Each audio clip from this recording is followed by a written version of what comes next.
Assalamualaikum warahmatullahi wabarakatuh. Untuk malam hari ini kita akan membahas materi mengenai tabel. Jadi kalau minggu lalu sudah dipelajari banyak hal mengenai bagaimana cara menampilkan data, mulai menggunakan list, link, menampilkan gambar, dan seterusnya. Pada malam hari ini kita akan membahas bagaimana langkah untuk membuat tabel pada tampilan HTML. Tentunya penggunaan tabel ini sangat penting sekali ya di dalam membuat suatu tampilan web yang lebih rapi ya, lebih rapi dan juga nanti dapat memperindah atau mempercantik tampilan sehingga nanti pada saat ditampilkan di browser tidak acak-acakan, ya. Nah, kita lanjutkan. Apa sih sebenarnya tabel itu? Jadi tabel di sini merupakan suatu bentuk atau suatu cara untuk mengorganisasikan informasi dalam bentuk form tabular.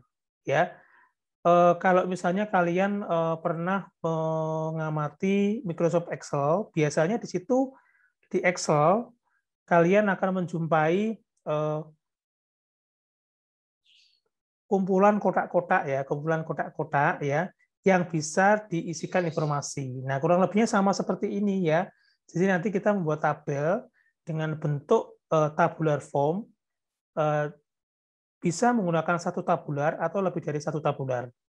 Kemudian tabel itu juga dapat digunakan untuk mengatur tampilan pada tampilan yang partikular. Jadi selain nanti bisa dibuat untuk membuat tabel fisik ya, tabel pada umumnya, tabel itu bisa digunakan untuk mengatur tampilan agar nanti tampilannya rapi, ya rapi dan enak dipandang. Nah, bagaimana cara membuat tabel? Cara membuat tabel di sini kalian cukup menambahkan beberapa tag. Tag utama dalam menampilkan tabel itu adalah tag table, ya. Di sini bisa kalian perhatikan. Nah, ini saya tunjukkan di spotlight ini ya. Jadi yang pertama, tag utama di sini kalian bisa menggunakan tag table. Tag table ini digunakan untuk mendefinisikan tabel pada dokumen HTML. Nah, setelah itu baru nanti diikuti tag caption, tr, td maupun th. Caption itu apa? Caption itu digunakan untuk mengatur judul tabel. Kemudian kalau tr itu digunakan untuk membuat baris baru, new line. Kemudian kalau misalnya TD itu dipakai untuk membuat kolom baru. Artinya dalam membuat sebuah tabel itu nanti tabel selalu terdiri atas baris dan kolom. Nah, langkah untuk membuat tabel adalah membuat barisnya dulu, baru membuat kolomnya. Sedangkan kalau TH itu mirip seperti TD, hanya nanti karakter huruf yang ada di dalam tabularnya itu dicetak dalam format heading. Jadi lebih tebal saja. Oke, lanjut. Oke, saya lanjutkan. Nah, pada latihan pertama, bagaimana caranya membuat sebuah tabel yang terdiri atas 5 baris dan 2 kolom. Nah, maka untuk membuat hal tersebut, ya, sebentar. Untuk membuat latihan pertama tersebut, kalian coba buka Notepad atau Dreamweaver atau aplikasi untuk mengolah web, ya, mengolah atau membuat tampilan web. Nah, kalian buat coba ketikkan HTML dulu seperti biasa. Kalian ketikkan batang tubuh utama pembuatan HTML yang isinya HTML head/head, kemudian title, ya, HTML, kemudian /head, kemudian /title, kemudian /head, kemudian body, kemudian dikasih jarak beberapa baris, diakhiri dengan /body, dan yang terakhir /html. Coba kalian buka video materi saya minggu yang lalu bagaimana atau materi ya, mungkin materi kalau menampilkan HTML. Kalian buka materi sekitar 2 pertemuan sebelumnya. Nah, di file tersebut kalian cek kembali bagaimana batang tubuh membuat halaman HTML. Nah, kemudian di dalam tag body-nya, untuk membuat tabel yang terdiri atas 5 baris dan 2 kolom, maka langkah berikutnya adalah kalian ketikkan dulu. Yang pertama adalah tabel. Jadi kalian buka dengan tag table, kemudian diawali dengan membuat barisnya terlebih dahulu, TR. Jadi setelah tabel, kemudian baru kalian mengetikkan TR. Jadi seperti ini. Kalian buat seperti ini ya. Jadi kalian buat dulu tabel. Ini saya buat ini ya. Kok hilang lagi ya? Gitu ya. Jadi tabel ya. Kalian ketikkan setelah body itu kalian ketikkan tabel, kemudian baru kalian ketikkan TR. Kemudian ditutup dengan tag /TR. Jadi tag /TR, garis miring TR. Kalian copy sebanyak 5 kali ya. Kalian copy sebanyak 5 kali. Oke. Kemudian di antara tag TR tadi kalian sisipkan tag TD. Jadi nanti membuatnya gini. Tabel, kemudian TR, setelah TR baru TD. Ya. TD, kemudian ditutup dengan /TD, bawahnya untuk menutup TR berarti /TR.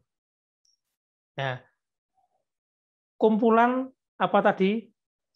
Dimulai dari TR menuju /TR. Jadi kan tadi kan 2 kolom, berarti kalau 2 kolom berarti membuat TD-nya ada 2 kali. Jadi tabel, kemudian TR, lalu TD spasi /TD. Oke. Itu kalian copy 2 kali, jadi TD-nya 2 kali. Kemudian ditutup dengan /TR. Nah, kemudian kalian copy sebanyak 5 kali. Kalian copy sebanyak 5 kali yang menandakan bahwa membuat tabelnya itu adalah sebanyak 5 baris. Sebanyak 5 baris ya. Kalian copy sebanyak 5 baris. Kemudian setelah itu ditutup dengan /body tadi ya, /body, kemudian /HTML. Nah, silakan kalau sudah nanti kalian simpan dengan nama latihan1.html. Bagaimana bentuknya? Kalau misalnya tampilannya itu masih kosong, nggak kelihatan, berarti kan garisnya tidak ditampilkan. Maka nanti di tag tabel yang di awal kalian tambahkan atribut spasi border sama dengan 2. Gitu ya. Nanti akan terbentuk kotak-kotak ya, akan terbentuk kotak-kotak sebanyak 5 baris dan 2 kolom. Oke, selamat mencoba. Selanjutnya, nah ini tadi sudah saya sebutkan. Jadi atribut-atribut yang mengikuti tabel itu ada border, ada BG color, ada cell spacing, ada cell padding. Nah, kalau border tadi fungsinya adalah untuk menambahkan ketebalan garis atau ketebalan tabel. Ya, kalau BG color berarti memberikan efek warna terhadap tabel. Jadi warna tabelnya, warna garisnya nanti akan diubah. Kemudian cell spacing dan cell padding. Cell spacing itu digunakan untuk menambahkan jarak ya, menambahkan jarak antara ini, antar kotaknya ya, antar kotaknya. Jadi kalau misalnya kalian bikin ada 2 kolom, berarti kan ada 2 kotak. Nah, antara 2 kotaknya tadi itu ada jaraknya. Nah, untuk mengatur jaraknya menggunakan cell spacing. Kalau cell padding berarti jarak antara karakter huruf yang ada di dalam tabel dengan garisnya. Gitu ya. Jadi kalau membuat tulisan A misalnya, A, B, C di dalam kotak, maka jarak antara garis dengan hurufnya itu menggunakan cell padding. Tapi kalau jarak antar kolomnya itu menggunakan cell spacing. Oke.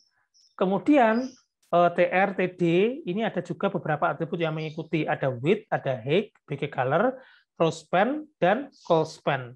Width sama height, width itu digunakan untuk mengatur lebar suatu baris. Kalau height, tinggi suatu baris. Jadi lebar itu width, height itu tingginya.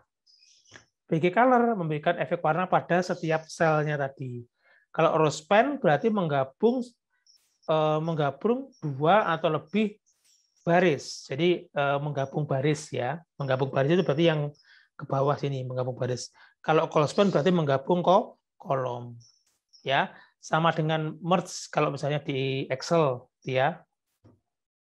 Lanjut. Nah, kalian coba praktekkan ya, nanti bisa di pause dulu videonya untuk mempraktekkan latihan 2 ini. Kalian salin tag ini, kemudian kalau sudah kalian simpan dengan nama latihan 2. Oke, silakan kalian coba, kalian pause dulu videonya. Kalau sudah disimpan dengan nama latihan 2. Next, kalau sudah latihan 3. Latihan 3 sama seperti latihan 2, hanya kalian tambahkan ini sekarang. Ada tabel harga produk dan pelanggan, dan juga ada tambahan lagi di sini, ada tambahan baris pada setiap data. Misalnya di radio ini ada 3, di kipas angin ada 2, ya. Maka yang pada baris pertama ini kalian harus menggunakan call span karena menggabung 2 atau lebih kolom dalam satu tabel, ya. Ini pakai call span. Ya, coba nanti kalian eksperimen ya, eksperimen di rumah, mencoba ini blind coding, artinya saya hanya menjelaskan mengenai caranya nanti seperti ini loh. Kalian coba. Nanti kalau sudah kalian simpan dengan nama latihan 3. Syaratnya untuk ketebalan garisnya itu level 3. Kemudian untuk lebar tabelnya, lebar tabel pada nama produk itu 150, berarti lebarnya ini 150. Kemudian cell spacing level 3. Nah, cell spacing berarti ini ya, jarak antar kotak-kotaknya ini 3, level 3. Cell padding, jarak antara baris ke hurufnya, antara kolom ke hurufnya itu level 6. Kemudian heading title-nya yang paling atas ini menggunakan level 3. Oke. Nah, kalian coba, silakan nanti untuk latihan 3, kalian kirimkan via WhatsApp ya ke WhatsApp grup dengan menampilkan tampilan program beserta codingnya bersebelahan. Kalian screenshot, kirimkan ke WhatsApp grup, kemudian dikasih label nama dan NIM. Akan ada nilai keaktifan tambahan dari saya. Oke? Baik, saya lanjutkan. Nah, untuk tugasnya di sini ada 3, ya. Tugasnya ada 3.